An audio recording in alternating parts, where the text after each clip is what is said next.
Churchill, Roosevelt, and Stalin, an agreement was made for the responsibility of denazification to be shared between their powers. According to the Potsdam Declaration, they declared their intent, quote, "All members of the Nazi Party who have been more than nominal participants are to be removed from public or semi-public office and from positions of responsibility and important private undertakings." The Allies had learned from their mistakes after World War I.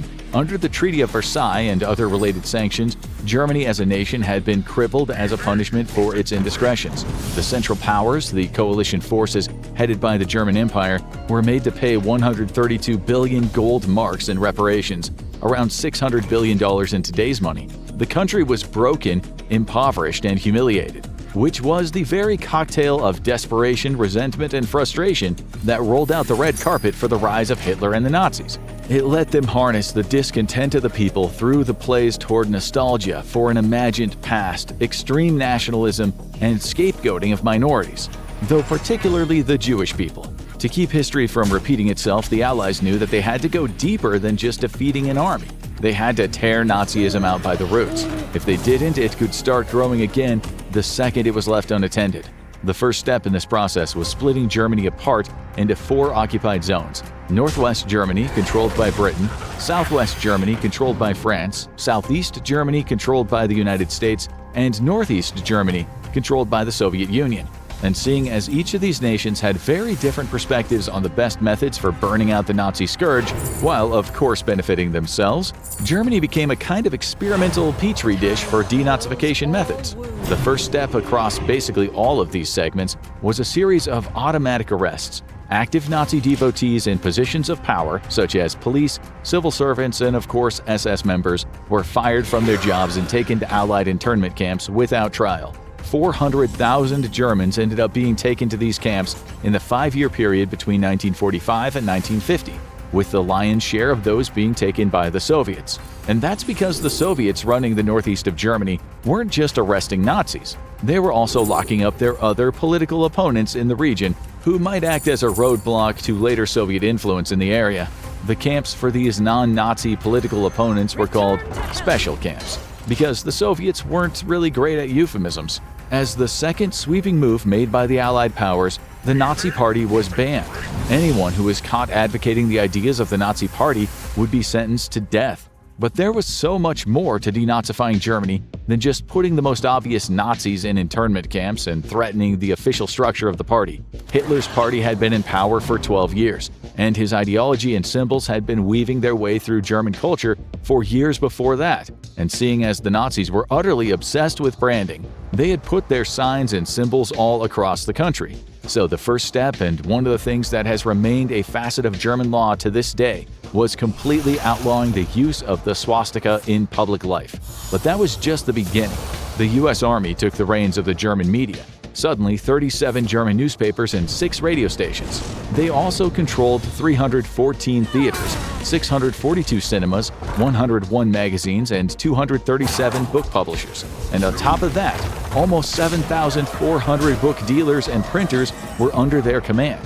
With this massive propaganda machine under its control, the US Army wanted to distribute pro-democracy, pro-US, and anti-Nazi material.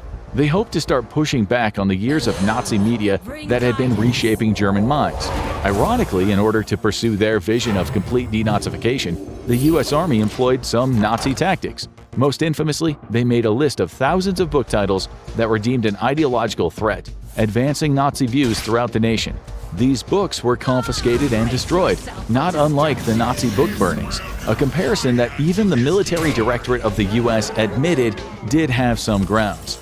However, in the defense of the US, the books weren't burned in a big public ceremony. They were quietly purged in large factories instead. But it didn't stop there. The US didn't want the Nazi ideology being memorialized, concerned that it could lead to a revival of old habits. So they mandated that any museums devoted to Nazi ideas or soldiers be liquidated, and their exhibits either taken or destroyed. The same was true for any artworks that were seen to lionize. Hey, welcome back to Screen Crush. I'm Colton Ogburn, and this is everything you need to know before watching The Boys Season 5. We are going to recap the entire story as we prepare for the final chapter in the war between the Boys and Homelander. So, back in 1939, a Nazi scientist named Frederick Vought created a drug called Compound V, which gives people superpowers. Vought used Compound V on his wife, Clara Reisinger, who would eventually become known as Stormfront. Now, Vought and his wife, they defected to the US after the war, and Vought was pardoned in exchange for the creation of super soldiers, such as Soldier Boy. And very special guest, Soldier Boy. Fab Five Freddy told me everybody's fly. Soldier Boy was America's first soup, and he led a team called Payback. Soldier Boy's public record is that he died saving the world from a nuclear meltdown, but it was actually his team who betrayed him for being a little aggressive. I see you getting out of line again, trying to move on up. I will put you in the ground. Understood? So he was then sold to the Russians and experimented on for decades. Now in the 1950s, Clara goes by the superhero name Liberty. One night she stops a car being driven by an African-American man and she kills him just because he was black. The man's sister was in the back seat and she witnessed the whole thing, but Vought paid off the family to keep it a secret, plus the family knew that if they didn't keep the secret, Vought would probably just have them killed. So Vought forms a company named after himself, and their primary product is to create and market superheroes as a business. After Vought's death, Stan Edgar takes over as CEO and helps lead the cover-up of Compound V. The public is then led to believe that soups are the result of divine intervention, God's little miracles. Now, in the 1980s, Grace Mallory was working with the government and had run-ins with Stan Edgar, Black Noir, and Soldier Boy. After her bad experience working with soups, she formed a task force focused on bringing down Vought and ending the tyranny of soups. Modern-day Vought has turned superheroes into a for-profit megacorporation where soups are celebrities with TV shows, movies, action figures, video games, record labels, I could go on. And the Seven is Vought's #1 hero team led by Homelander. So Homelander, he was raised in a lab and made into one of the most powerful soups of all time. And as we'll later discover, he was actually the product of Soldier Boy DNA. But Homelander, without a proper mother or father figure in his life and a proper upbringing, he became a sociopathic madman. Stay back! You stay the back or I'll laser you, goddammit! I'll laser every one of you! And his lack of a mother leads to him having this unhealthy obsession with his boss, Madeline Stillwell. You're my good boy.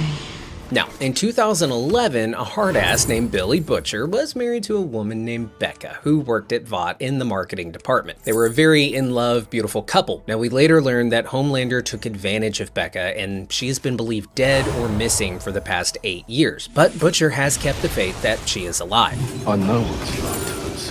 Turns out that after Homelander assaulted Becca, she became pregnant with his son. Vought covered it up and sequestered Becca and the baby away from Homelander so that the boy could be raised by his mother and be a better version of Homelander. Now, in 2012, we see Grace recruit Billy Butcher and show him the evidence that Homelander assaulted his wife, Becca, and that Vought was responsible for Becca's disappearance. I'm the person who can get you paid. So, Butcher and Mallory form a group called, composed of Mallory, Butcher, Frenchie, and Mother's Milk. Now, Frenchie was recruited by Grace Mallory for his impressive ability to create weapons that could take on soups. Got a soup activated by rage, so you simply take away his rage, turn him into a cupcake. Clever. Now, as we'll later learn, MM's family was killed by Soldier Boy's recklessness, and this is why MM has joined the fight against the soups. Soldier Boy takes the bends, and he hurls it through our house. My grandpa. One minute he was there, and then he wasn't.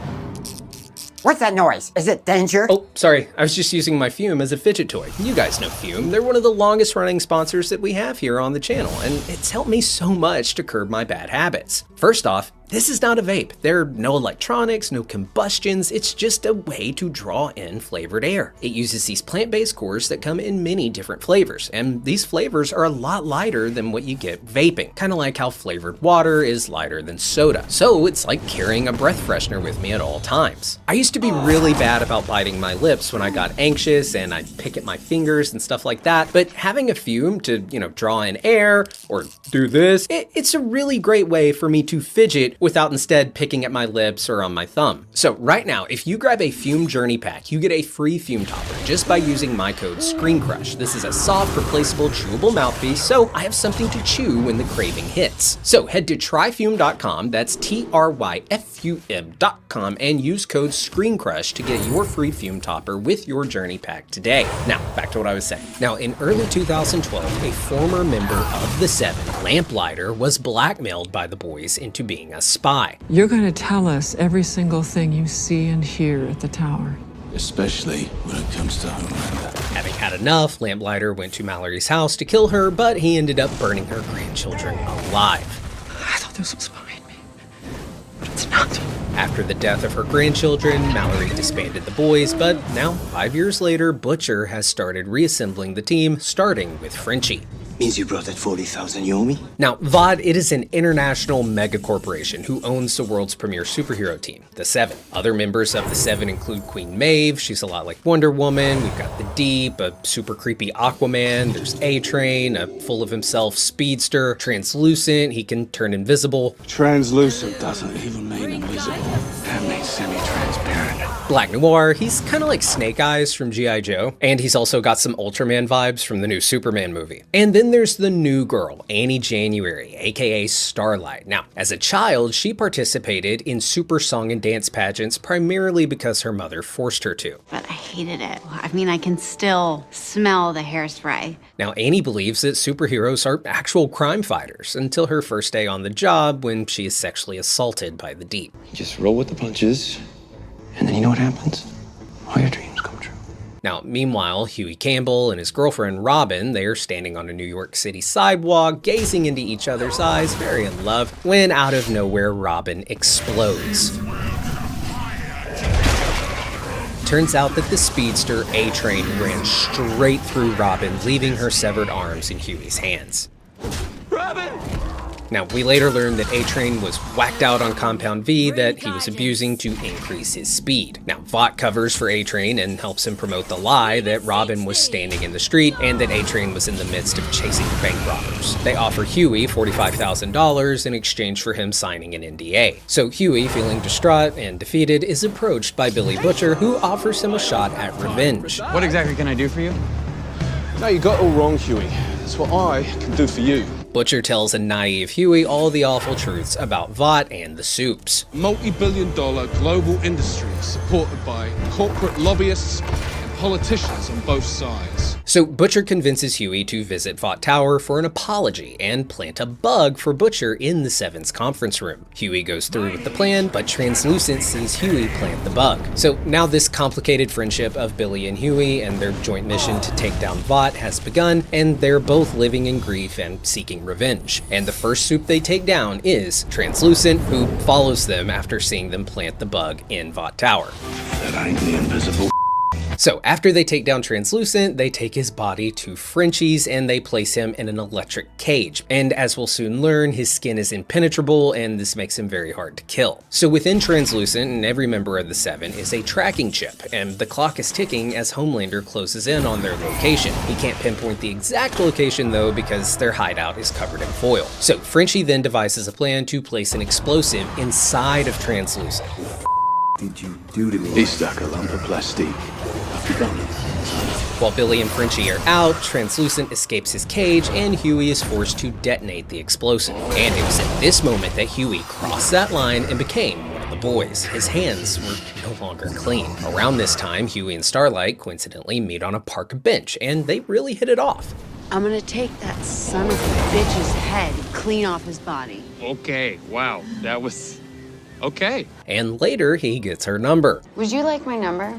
Now, Butcher then recruits Mother's Milk back into the team. The team investigates Popclaw, a D-list Soup, and A-Train's secret girlfriend who is high on Compound V and who accidentally murders her landlord during sex. So the boys have all this on video and they use it to blackmail her in exchange for info on A-Train and Compound V. Now, A-Train later finds out that Popclaw snitched, so he kills her. So following the lead that they got from Popclaw, the boys find Kimiko. Kimiko is mute and has a dark past. She was forced to join a terrorist organization called the Shining Light Liberation Army, army, and she was injected with Compound V against her will, giving her super strength and regenerative abilities. Now, meanwhile, Vought is working to get Supes into the US military. To prove their worth, Stillwell sends Homelander and Maeve to rescue a plane hijacked by terrorists. Once they arrive, Homelander and Maeve take out the terrorists, but Homelander uses his laser vision to take down the final terrorist, and in the process, he destroys the plane controls. Maeve pleads with Homelander to get under the plane Superman style and help it land. Lift the plane?